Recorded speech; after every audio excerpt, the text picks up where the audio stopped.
Mastering closed-ended questions in English. Hello learners! Today we are going to delve into a very essential part of English language learning.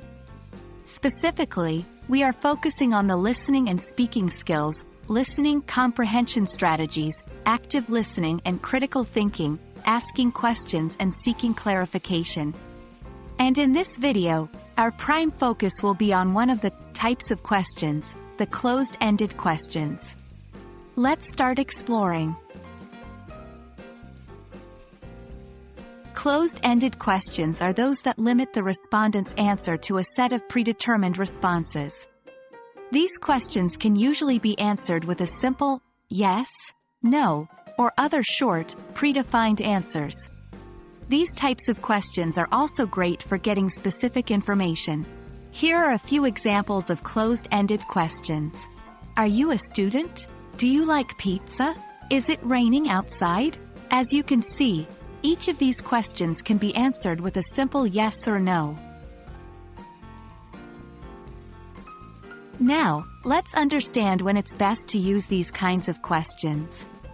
Closed-ended questions are great for situations when you need a direct and straightforward answer. They are often used in surveys, polls, or research, where you want to limit the scope of the answers. In casual or formal conversations, these questions help in confirming facts or understanding the binary view of the speaker.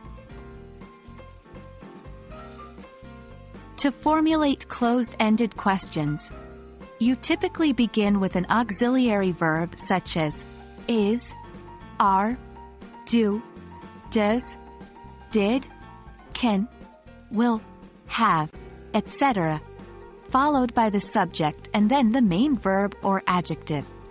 Some examples: do you like reading? Is the cat black?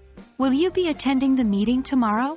Remember, the key is to construct a question that demands a short and specific answer, usually a yes or no, or a choice between a set of given options.